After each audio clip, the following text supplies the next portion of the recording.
Live from Fargo and serving you on TV, online, and on the go. This is Valley News Live at 6.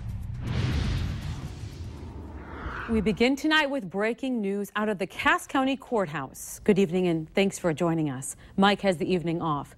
A deal has been reached in a North Fargo murder trial. The accused, Christopher Hampton, pleaded guilty this afternoon in Cass County Court. This comes after a mistrial in July when a jury couldn't agree on whether Hampton was guilty of murdering his roommate or not. Valley News Team's Krista Bain joins us live now with much more. Krista? Steph, Hampton pled guilty in court when a new trial was set to begin next week. Now, this all unfolded this afternoon when he changed his plea before being charged with murder under extreme emotional disturbance. Prosecutors say Hampton shot Randall Donor because he suspected Donor of poisoning him, but doctors couldn't find any in an examination. The state says this isn't what they wanted, but agreed to a 20-year sentence based on that, and that Hampton appeared delusional and agitated. After his change of plea, Hampton apologized to his family and his girlfriend and said that he wished it could have been prevented. Reporting live, I'm Krista Bain, Valley News Live. All right, Krista, thank you. Now continue to stick with Valley News Live and valleynewslive.com for many updates on this story. I'm just really disheartened at how things are. Disappointed by recent crime in the area, some are warning neighborhoods aren't as safe as they were years ago. Whether you hide it in a flower pot, under the doormat, or in a mailbox, Fargo police are sending a warning to stop leaving spare keys in obvious places. A recent burglar used a spare key to steal from a Fargo home. Valley News Team's crime and safety reporter Nicole Johnson shows us how neighborhoods in the Valley aren't exactly what they once were. It's very hard to see that happen.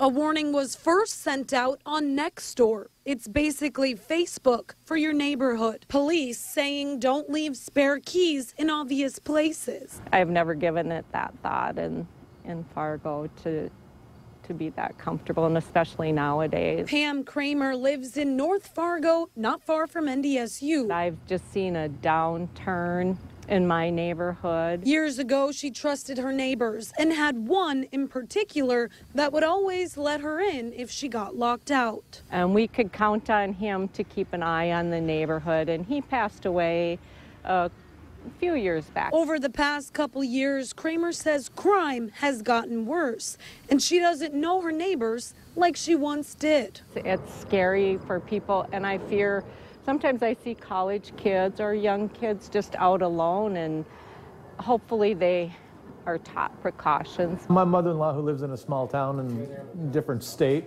has a key hanging on her clothesline.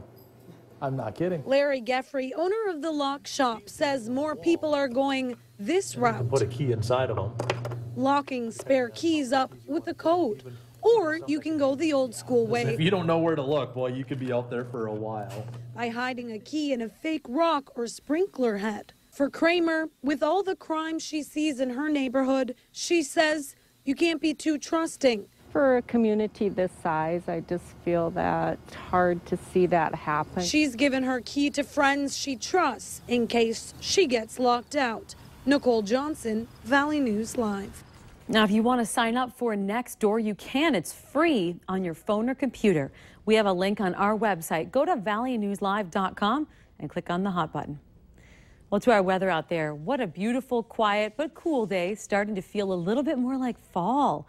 Let's head over to Robert Hahn to look at the temperatures and see if things will be changing anytime soon. Robert? Yeah, it certainly does feel a bit like fall out there. Perfect football weather for games, high school games tonight and tomorrow, and for tailgating before the NDSU game as we head through tomorrow. But if you like the cool weather, I'm sorry, you're going to have to deal with some warmer weather as we head through the weekend. Right now, temperatures all in the 60s across the region. 60 in Bemidji, 61 Detroit Lakes, Fergus Falls, and Wadena at 67 here in the Fargo-Moorhead area and up in Grand Forks. This morning, it was 32 degrees. Like Candu, Langdon, and Fosston, 33 in Monoman. So we've warmed up quite a bit since then. As we head through the satellite, Yeah, just a few clouds out there. We'll continue to see some clouds from time to time as we head through the overnight hours and early tomorrow. Underneath those clouds, no precipitation. Dry conditions anticipated as we head through the rest of tonight and the rest of the weekend for that matter. Some 60s by 7 o'clock, upper 50s by 8 and 9 o'clock. Again, you headed out to those high school football games, grab a jacket and a blanket. Warmer weather is right around the corner. We'll let you know how warm we get over the weekend in just a few minutes. Okay, I like cool weather, but I really like warm weather, so I'm okay with this. A little bit of everything for everyone. It is. Yeah. All right, thank you, Robert. A shooting just a few blocks away from the U.S. Capitol heightened fears on today's anniversary of the 9/11 terror attacks. This was the scene today outside of Washington's Union Station. D.C. police say security guard was shot a man after the man allegedly stabbed a woman and then approached the guard with a knife. Police say they believe the man and the woman were involved in a domestic dispute. Amtrak police say that they had extra officers inside Union Station on heightened alert today. We're in D.C. Welcome to our nation's capital. I want everybody to be safe, though. Now, transit officials say that trains were halted and the station was evacuated, but both have since resumed and reopened.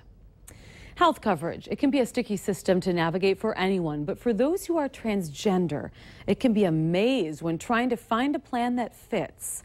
MNsure representatives walked through different healthcare providers and exactly what each one covers. In Minnesota, Medica, Blue Cross Blue Shield, and Health Partners all cover hormone therapy, mastectomy, and breast augmentation procedures, as well as genital surgery. But others, such as UCare, they can be difficult to understand since they don't publish guidelines on medical necessity criteria. It's this confusion that MNsure reps want to help dissipate. There are, federal guidelines now that regulate whether it was healthcare.gov or MNsure, like Minnesota chose to go with, that they cannot be excluding things. They can define their medically necessary criteria, but they can't be just overall excluding things.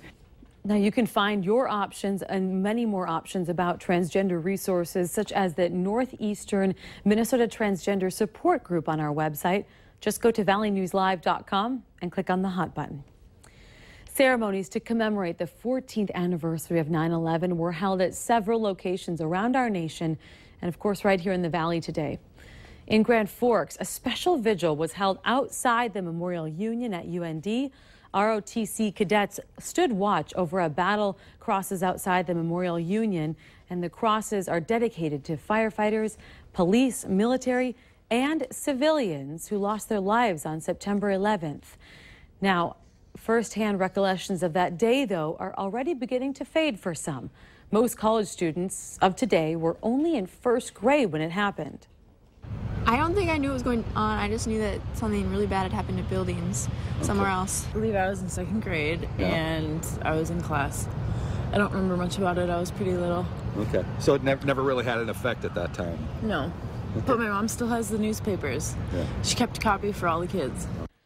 26 North Dakota service members have been killed in the war and terror since 9/11. Now, we wanted to know, where were you on 9/11 in 2001, and how did you first hear about the attacks? We asked you that question today on our Facebook page, and our friends commented, and they are just pouring in. If you'd like to join the conversation, just search Valley News Live on Facebook, like our page, and start commenting. North Dakota firefighters are also remembering 9/11. Firefighters from across the state gathered at the Capitol today to honor the firefighters, police officers, and emergency medical service workers that lost their lives. The firefighters climbed 17 stories of the Capitol, just under 7 times. That equals the 110 stories of the World Trade Center. Each one wearing badges of one of the 343 firefighters who gave their lives to others as a tribute and to let the world know that they will never be forgotten. The event raised more than $5,300 for the National Fallen Firefighters Association. Well, it's been an emotional day today in the Valley and beyond, and for many it began at the Veterans Memorial Bridge this morning for a moment of remembrance. Here's a glimpse of this ceremony from photojournalist Mitch Lee.